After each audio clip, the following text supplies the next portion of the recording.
everyone, welcome back to my channel.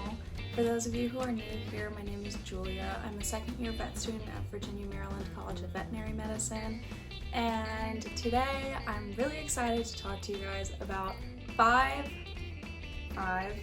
things that I wish I knew, or things that I wish somebody would have told me before starting my first year of veterinary school. First and foremost, something that I don't think you can really truly understand until you actually start vet school, but something that's really important to try to understand is that vet school is not a competition. You are no longer in undergrad. We go through high school trying to take the highest level classes, getting the highest GPA to get into a certain undergrad program.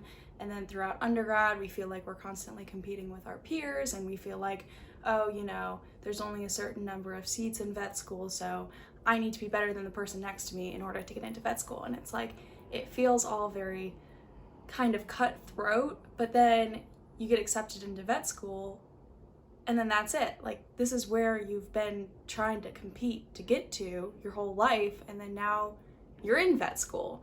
So once you get to vet school, it's really not a competition. At the end of the day, by the time 4 years have gone by, you want everyone sitting next to you to get that same DVM degree. You're not trying to necessarily cut each other out to be better than the person next to you. It's really important to try to work together and to understand that it's not a competition anymore. You're all in it together.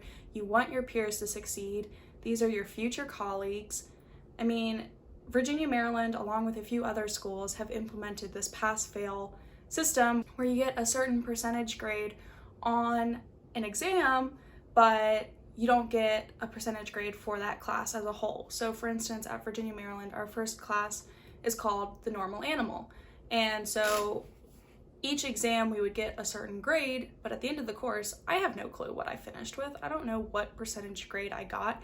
And quite frankly, it didn't matter, because all that matters is that you passed the class. Like, congrats, you get to move on. It's really just a matter of trying to work together so that everyone passes and everyone gets that DVM at the end of all 4 years. And while this may not be universally true, some schools obviously are not pass-fail, at least not yet. And the top 1% of your class might kind of be competing with each other, but for the majority of people, it's really not a competition. You really are kind of, to an extent, trying to keep your head above the water, and you're really just trying to make it out alive. So the big thing to keep in mind is that vet school is not a competition. It's really hard to switch from that competitive mindset of undergrad once you get into vet school, but I really encourage you guys to try your best to understand that it is not a competition. Okay, the second thing I wish that somebody would have told me or ingrained in me a little bit more is to take time for yourself. It's really easy to let vet school consume your life. Really easy.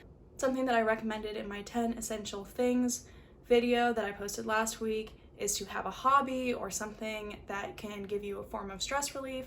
But in that sense, it's also really important to take time for yourself, whether that means taking a break off, like summer break, winter break, and I mean like really taking it off, doing something that is not veterinary related can really be beneficial for people. So some people think, oh, well, just because I'm not in school, like I am taking time off, like, my summer break, like I'm working, doing this and that, and so I'm technically taking time off. But like, I jumped right from graduating undergrad, and 2 weeks later, if that, I started my Masters of Public Health classes. So I would be done with my first set of Masters of Public Health classes before I started my first year of vet school. That's not the standard way of doing it. Most people take their first set of classes after their first year of vet school. But I decided, with COVID and everything, I wasn't really doing anything else, so may as well take more classes.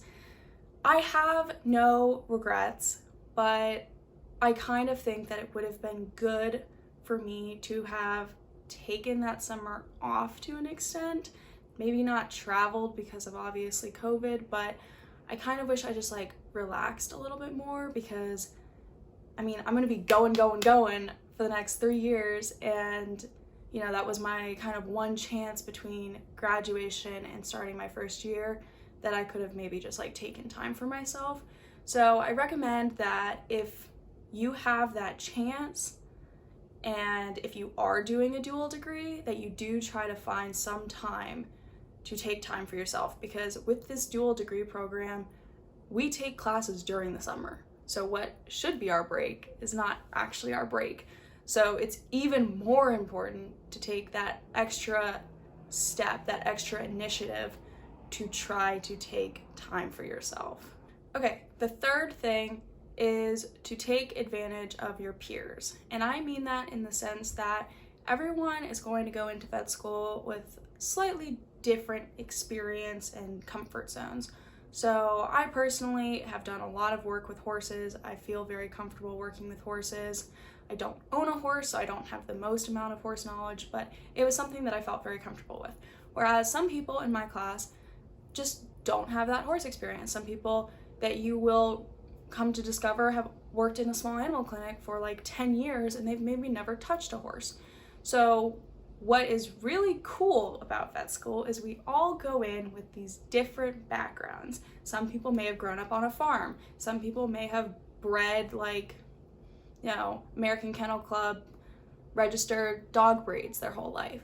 So some people go into vet school with like a really strong background in one thing, and then they might be a little bit weaker in another thing. So you can learn from them and they can learn from you. So while you're obviously learning from your professors, you are definitely also learning from your peers. I mean, also, like I said earlier, at the end of the day, these people are going to be your future colleagues.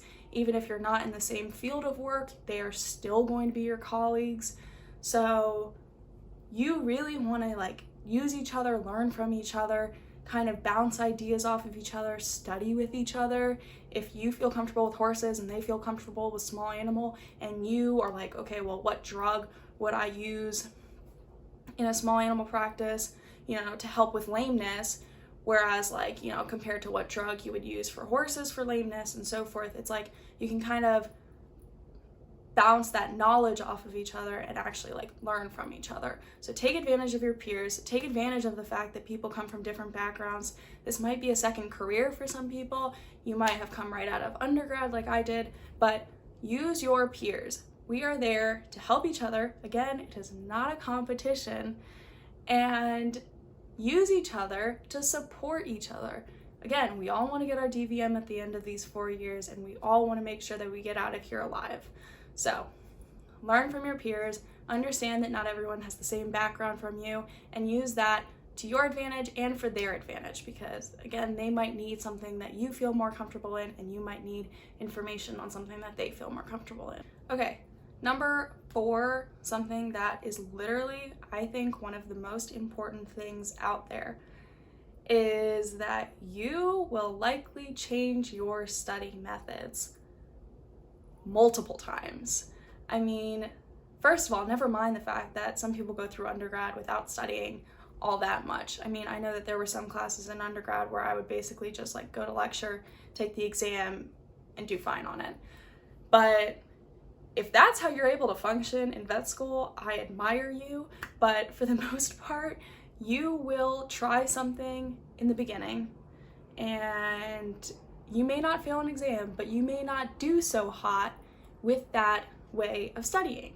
So then you might switch to another way of studying, and then you might realize, oh, well, I don't really like this way of studying. So then you might switch to another way of studying. So for instance, I went from trying to rewrite my notes, which was very not time efficient for me, to talking stuff out, which I did end up sticking with, but I kind of incorporated more things.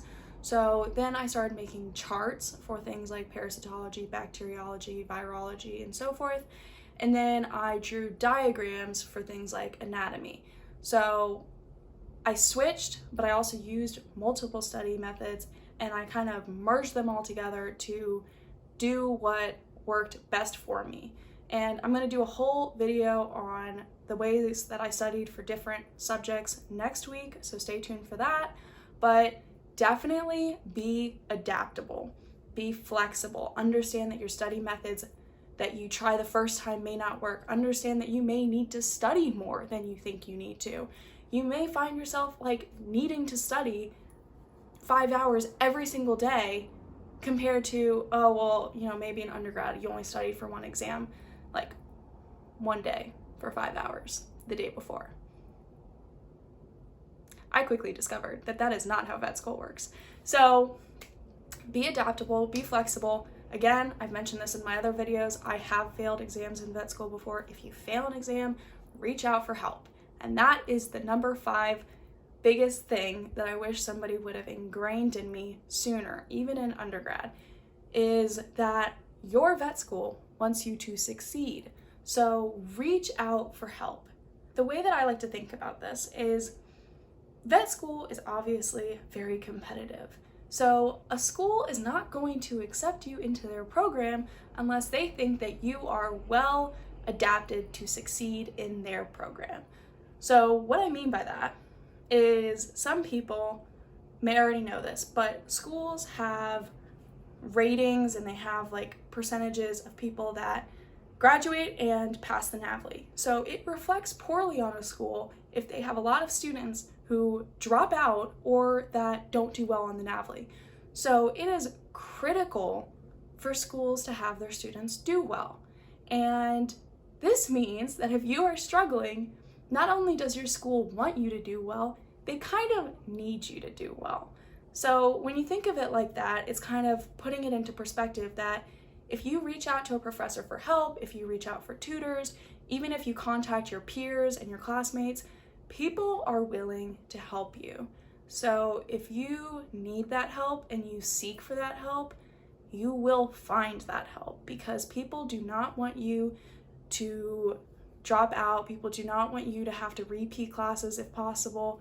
So really utilize your teachers, your professors, your lab instructors, your tutors, you know, whoever you possibly can to get that help that you may need. Vet school is hard, but it's not impossible. And that's something that I think is a phrase that I've kind of come to, you know, adapt, because vet school is obviously different for everyone. Some people may not even think it's that hard. You know, some people learn differently. Some people don't need to study that much. But, you know, like I said, I have failed exams. So it's not that vet school is not hard, because it obviously is. But it's by no means impossible. If you really have that determination to get your DVM by the end of these 4 years, get that degree. Ask for help. Seek help. You know, talk to your peers, talk to your classmates, talk to family members if you have that support, talk to friends if you have that support. You know, get help, because people want you to succeed. You have a support system. Even if you don't realize that you have a support system, you do. And if you feel completely alone, you can even reach out to me. Drop a comment down below. I'll answer. Follow me on Instagram. Send me a DM. I'll answer. You know, I want to support you guys. I want us all to get out of here with that DVM degree. I want us all to be able to do, you know, this career that we've decided that going into debt is so worth it for. And, you know, don't ever feel like you are alone, because you are not. So again, reach out to me if you need to, and then drop a comment below if you need to, and I'm here to support you guys. So that wraps up my 5 things that I wish I knew before going into vet school, and I'm really excited next week to share my study tips video for how I study for different things such as anatomy, parasitology, bacteriology, and so forth. So stay tuned for that next week. Like, comment, and subscribe, and I'll see you guys then. Bye guys!